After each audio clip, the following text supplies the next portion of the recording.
दे धडक बेधडक आपल्या परिसरातील ताज्या घडामोडी, घटना, समस्या, विविध क्षेत्रातील सर्वदूर बातम्या पाहण्यासाठी लोकशक्ती लाईव्ह न्यूज चॅनलला सबस्क्राईब करा आणि नोटिफिकेशन मिळवण्यासाठी बेल आयकॉनला प्रेस करा।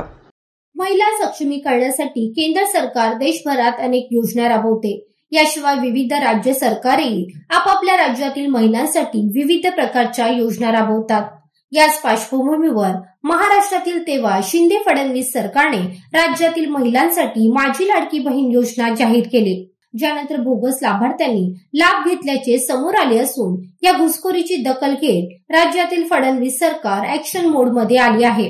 राज्य सरकारने अशा प्रकारांना आळा घालण्यासाठी आता कंबर कसली आहे, ज्यामुळे ज्यांनी या योजनेसाठी चुकीच्या पद्धतीने अर्ज केले आहेत त्यांची माहिती उघड होण्याची शक्यता आहे। महाराष्ट्रातील माझी लाडकी बहीण योजनेची सध्या सर्वत्र चर्चा होत असून या योजनेमुळे महाराष्ट्रात पुन्हा महायुतीचे सरकार आले आहे। महाराष्ट्र शासनाच्या माझी लाडकी बहीण योजनेअंतर्गत लाभार्थी महिलांना दरमहा 1500 रुपये दिले जातात। आतापर्यंत राज्यातील लाखो महिलांना या योजनेचा लाभ मिळत असून आता या योजनेअंतर्गत एकूण 5 हप्ते दिले गेले आहेत। योजनेचा लाभ घेणाऱ्या लाखो महिलांसाठी एक मोठी बातमी समोर आली आहे। योजनेअंतर्गत लाभ घेणाऱ्या अनेक महिलांचे नाव लाभार्थ्यांच्या यादीतून वगळले जाणार आहे। मिळालेल्या माहितीनुसार आतापर्यंत सुमारे 10,000 महिलांची नावे समोर आली असून या महिलांना योजनेतील लाभासाठी अपात्र घोषित केले जाईल, तर भविष्यात आणखी अनेक महिलांची नावे यामध्ये जोडली जातील। महाराष्ट्र विधानसभा निवडणुका संपल्यानंतर आता लाडकी बहीण योजनेअंतर्गत आलेल्या अर्जांची छाननी सुरू झाली आहे, ज्यामध्ये अनेक अर्ज चुकीचे किंवा अपूर्ण असल्याचे समोर आले आहे, ज्यामुळे अनेक महिला या योजनेचा लाभ घेण्यास अपात्र आढळले आहेत। याशिवाय अनेकांनी चुकीच्या माहितीखाली लाभासाठी अर्ज केले आहेत। अशा परिस्थितीत आता अपात्र महिलांना योजनेचे पैसे परतही करावे लागू शकतात।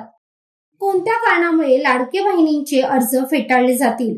1. ज्या महिलांच्या घरी 4 चाकी वाहन आहे त्यांना या योजनेचा लाभ मिळणार नाही, मात्र 4 चाकी वाहनांमधून ट्रॅक्टरला वगळण्यात आले आहे। 2. ज्या महिलांचे एकत्रित वार्षिक कौटुंबिक उत्पन्न 2.5 लाख रुपयांपेक्षा जास्त आहे त्यांना यापुढे लाडकी बहीण योजनेचा लाभ मिळणार नाही। 3. आयकर भरणाऱ्या महिला किंवा कुटुंबातील सदस्यांनाही या योजनेचा लाभ दिला जाणार नाही। 4. लाभार्थी महिलेच्या कुटुंबातील सदस्य कोणत्याही सरकारी विभागात नियमित, कायमस्वरूपी, कंत्राटी कर्मचारी म्हणून कार्यरत असले पाहिजेत। तसेच बोर्ड किंवा भारत सरकार, राज्य सरकारच्या कोणत्याही स्थानिक संस्थेत काम करत असावेत आणि त्यांना निवृत्ती वेतन मिळत असल्यास त्यांना या योजनेचा लाभ मिळणार नाही। 5. लाभार्थी महिला शासनाच्या इतर कोणत्याही आर्थिक योजनेतून लाभ घेत असेल तर तिलाही लाडकी बहीण योजनेचा लाभ मिळणार नाही। 6. कुटुंबातील कोणताही सदस्य जो विद्यमान किंवा माजी आमदार, खासदार किंवा कुटुंबातील कोणताही सदस्य ज्याच्याकडे 5 एकरपेक्षा जास्त शेतजमीन संयुक्तपणे आहे त्यांना लाडकी बहीण योजनेचा लाभ मिळणार नाही।